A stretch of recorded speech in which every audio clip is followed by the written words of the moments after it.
Hello everyone, and welcome back to the channel. Today, we're re-delving into one of the most pivotal and somber moments of the 20th century, the atomic bombings of Hiroshima and Nagasaki in August 1945. This event didn't just end World War II.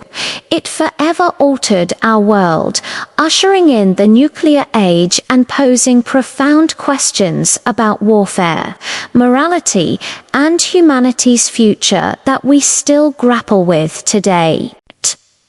To understand why this happened, we must first go back to the final, grueling months of the war. By the summer of 1945, the war in Europe was over, but the conflict in the Pacific raged on with incredible ferocity. The Empire of Japan, despite facing overwhelming odds, showed no signs of surrender. The battles of Iwo Jima and Okinawa had been unimaginably brutal, resulting in staggering casualties on both sides.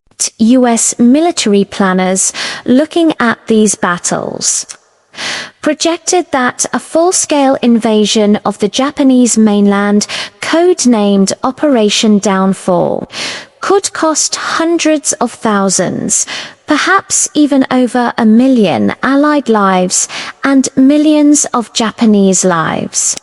The Japanese government was preparing its entire population, including civilians, to resist the invasion to the last person. This grim forecast weighed heavily on the minds of Allied leaders. Meanwhile, a top-secret project had been unfolding in the United States since 1939, known as the Manhattan Project. It was a monumental scientific and industrial undertaking, driven by the fear that Nazi Germany might develop a nuclear weapon first. Some of the world's most brilliant minds, led by physicist J. Robert Oppenheimer, worked relentlessly to harness the power of the atom. On July 16, 1945, in the desert of New Mexico, their efforts culminated in the Trinity test. A device nicknamed the Gadget was detonated, unleashing a power never before seen on Earth.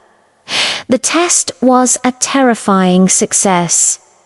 US President Harry S. Truman, who had only recently learned of the project's existence after Franklin D. Roosevelt's death, now possessed a weapon of unprecedented destructive force.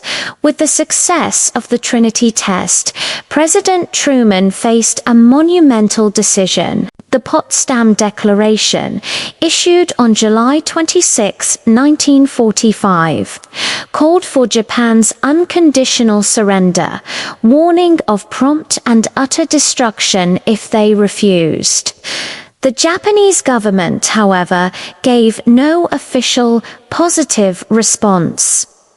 For Truman and his advisors, the atomic bomb presented a potential alternative to a bloody land invasion.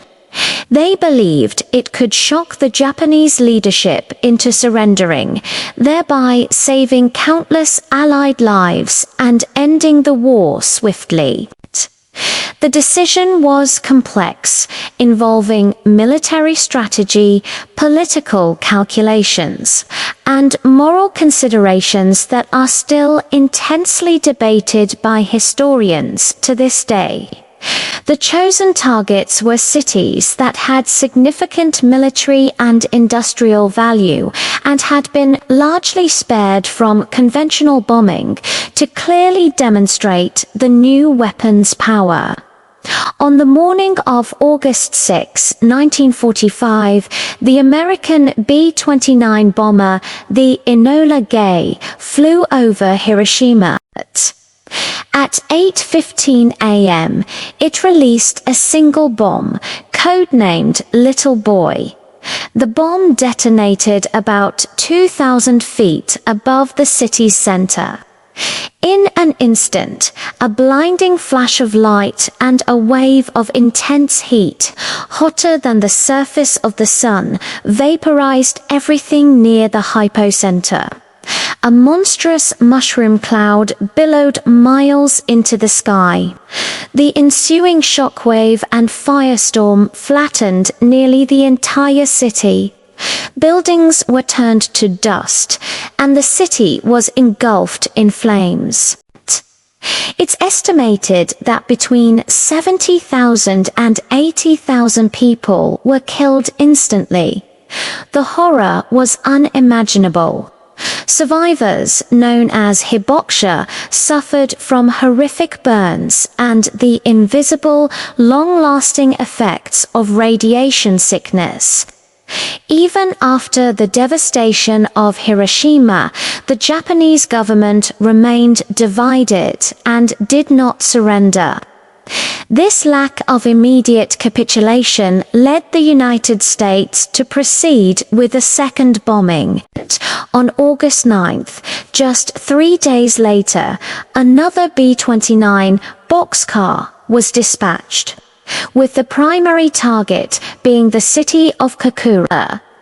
However, heavy clouds and smoke obscured the target, forcing the plane to divert to its secondary target, Nagasaki. At 11:02 a.m., the bomb Fat Man, a more powerful plutonium-based weapon, was dropped over the city's industrial valley. Due to the hilly terrain, the destruction was more confined than in Hiroshima, but it was still catastrophic. An estimated 40,000 people were killed instantly. The scenes of destruction and human suffering were a tragic echo of what had happened just days before. The double shock of the atomic bombs, combined with the Soviet Union's declaration of war on Japan on August 8th and their subsequent invasion of Manchuria, finally broke the stalemate within the Japanese leadership.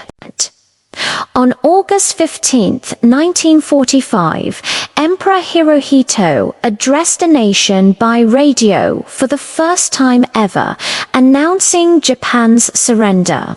For the world, the war was finally over. Celebrations erupted in allied nations, but the joy was shadowed by the dawn of a new, uncertain era. The power that ended the world's deadliest conflict also presented a threat to the very existence of humanity. The aftermath of the bombings left deep scars, both physical and psychological. In the years that followed, thousands more in Hiroshima and Nagasaki would succumb to cancers and other illnesses caused by radiation exposure. The cities themselves were painstakingly rebuilt from the ashes, becoming international symbols of peace and advocates for nuclear disarmament. The stories of the hibakusha became a powerful testament to the human cost of nuclear weapons, a solemn warning passed down through generations. Their message has always been clear. No more Hiroshimas, no more Nagasakis.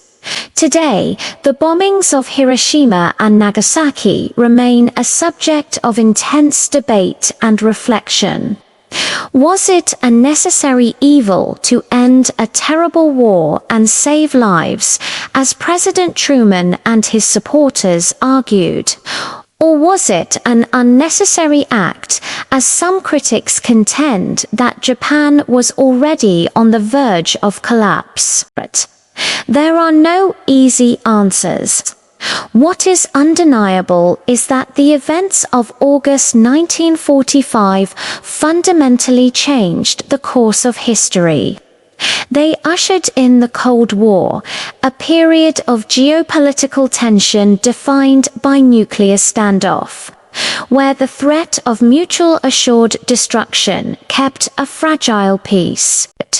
The bombings forced humanity to confront its own capacity for self-destruction and sparked a global movement to control and ultimately eliminate nuclear weapons emission that continues to this day. As we look back on this history, it's crucial to remember the human stories behind the strategic decisions. The lives lost, the families torn apart, and the cities destroyed. It serves as a stark and powerful reminder of the catastrophic consequences of war and the immense responsibility that comes with scientific advancement. By understanding this past, we can better navigate the challenges of our present and work towards a future free from the shadow of nuclear conflict. Thank you for joining me for this important discussion.